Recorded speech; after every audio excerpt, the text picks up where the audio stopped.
Selamat pagi, Bapak, Ibu, dan saudara-saudari sekalian yang dikasihi dalam Tuhan kita Yesus Kristus. Shalom. Kita bertemu kembali pada hari ini, Sabtu, tanggal 2 Desember tahun 2020, dalam renungan firman Tuhan, seperti yang ditetapkan dalam catatan Almanaknas Gereja Kalimantan Evangelis, yaitu terambil dari kitab Habakuk pasal 3, ayat 13 sampai ayatnya yang ke-19. Namun sebelumnya, marilah kita merendahkan hati di hadapan Tuhan untuk berdoa. Kita berdoa. Firman-Mu ya Tuhan adalah merupakan sumber pengetahuan yang baik bagi kami. Tuturkanlah firman-Mu melewati hamba yang Engkau perkenankan saat ini.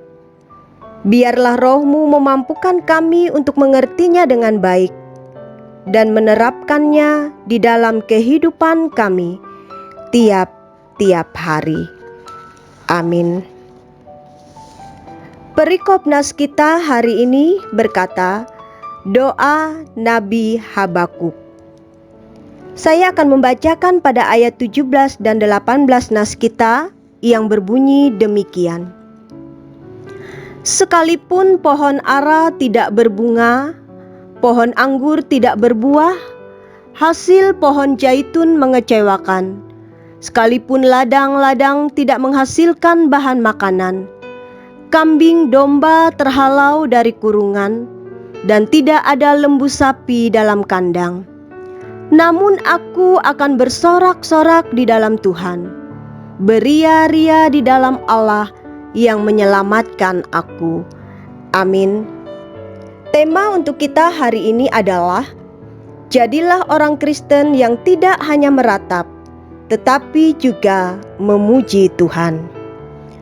Bapak, Ibu, saudara-saudari sekalian yang terkasih dan diberkati Tuhan, dulu sebelum saya menjadi seorang mahasiswi pada Sekolah Tinggi Teologi Gereja Kalimantan Evangelis Banjarmasin pada tahun 1994, dalam pikiran saya yang masih polos, saya berpikir bahwa menjadi seorang hamba Tuhan atau menjadi seorang pendeta itu selalu penuh dengan sukacita. Tidak menghadapi masalah-masalah ataupun pergumulan-pergumulan yang berat. Lalu ketika saya sudah menjadi seorang mahasiswi pada STT, saya menjadi sadar bahwa semua orang pasti menghadapi berbagai pergumulan dalam hidupnya. Kemudian, setelah saya sudah menjadi seorang hamba Tuhan atau pendeta, saya semakin menyadari bahwa ternyata menjadi seorang pendeta tidak terlepas juga dari pergumulan-pergumulan di dalam hidupnya. Itu berarti bahwa semua orang, siapapun dia, pasti dalam kehidupannya memiliki pergumulan demi pergumulan. Pergumulan dalam kehidupan itu sama seperti kematian. Artinya tidak bisa dihindari atau ditolak. Juga tidak bisa dipilih. Yang ini mau, kalau yang itu saya tidak mau.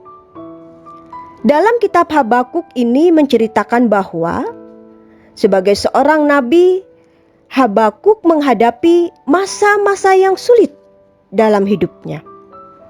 Dan pergumulan Habakuk sebagai seorang nabi pada waktu itu tidaklah sederhana.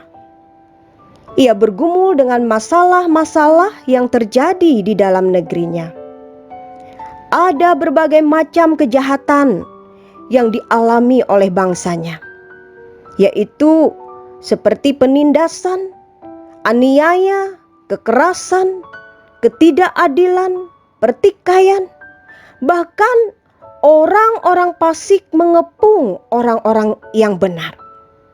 Jadi begitu banyak kejahatan yang terjadi pada saat itu. Dan dari peristiwa itu sebagai akibatnya adalah 5 hal yang biasanya mendatangkan kemakmuran dalam kehidupan bangsanya tidak bisa menghasilkan apa-apa. Seperti dalam ayat 17. Pohon ara tidak berbunga, pohon anggur tidak berbuah, pohon zaitun mengecewakan, ladang-ladang tidak menghasilkan bahan makanan, kambing, domba, lembu, sapi terhalau semua. Tentu sebagai seorang nabi, Bapak Ibu Saudara, Habakuk sempat sedih, kecewa, bahkan ia meratapi keadaan itu. Ia bertanya di dalam dirinya, mengapa hal itu terjadi ketika ia menjadi seorang nabi? Kegembiraan seolah lenyap karena kepahitan dari suatu kenyataan yang ia hadapi pada saat itu. Apa yang mereka butuhkan semuanya tidak memberikan apa-apa. Namun di tengah keadaan dan situasi yang tidak menyenangkan itu, Nabi Habakuk tidak kehilangan iman dan pengharapannya. Ia sadar bahwa ia harus berbicara kepada Allah dalam doanya, supaya pemulihan segera terjadi atas bangsanya. Dan di dalam doanya ia mengungkapkan imannya yang teguh akan providensia atau pemeliharaan dari Allah. Seraya dengan itu ia juga memuji Allah. Bapak Ibu Saudara yang terkasih dan yang diberkati oleh Tuhan kita Yesus Kristus, dengan melihat pergumulan Nabi Habakuk yang begitu luar biasa, namun ia tetap percaya kepada penyertaan dan pemeliharaan Tuhan. Baiknya kita juga mau belajar untuk melatih iman percaya kita kepada Tuhan. Walaupun dalam hidup ini kita harus melewati berbagai pergumulan yang ada. Menjalani kehidupan memang bukanlah sesuatu yang gampang, juga bukan sesuatu yang mudah. Karena ada banyak pergumulan, bahkan tumpukan masalah, baik yang sudah, sedang, bahkan maupun yang akan kita hadapi dalam perjalanan kehidupan ini.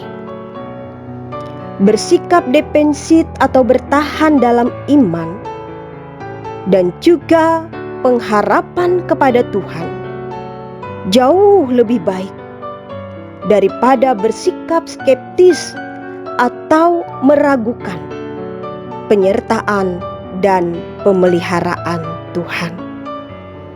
Sebab memuji Tuhan dan percaya kepadanya itu harus menjadi level tingkat atas dalam kehidupan kita untuk sebuah kewajaran bahwa kita adalah pengikut Tuhan dan anak-anak Tuhan. Masa-masa sulit yang kita alami seperti saat sekarang ini, misalnya badai COVID-19, ditambah peristiwa-peristiwa lain yang ada di negeri ini, itu masih belum menyamakan dengan pergumulan yang pernah dihadapi oleh Nabi Habakuk dalam cerita nas kita hari ini. Karena ternyata Bapak Ibu Saudara, di tengah pergumulan yang kita hadapi pada saat ini, kita masih bisa melihat, bahkan kita masih bisa berkata bahwa pohon-pohon yang ada di sekitar kita masih berbunga dan berbuah. Masih tumbuh subur tanaman padi dan jagung misalnya.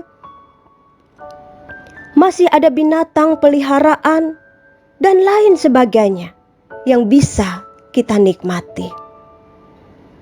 Itu semua adalah bukti yang nyata bahwa meskipun Tuhan menyatakan sesuatu atas negeri ini atau atas kehidupan setiap kita, tetapi Ia tidak pernah membiarkan kita. Selalu ada berkat dan pertolongannya bagi kita. Karena itu dalam menghadapi berbagai peristiwa saat ini, kita boleh saja meratapinya, tetapi kita tidak boleh sampai kehilangan iman dan pengharapan kita kepada Tuhan. Berbicaralah dalam doa kepada Tuhan, agar iman kita tetap teguh walaupun di tengah badai kehidupan ini. Amin untuk firman Tuhan. Selamat beraktivitas untuk hari ini. Tetap semangat. Salam sehat selalu. Tuhan memberkati. Shalom.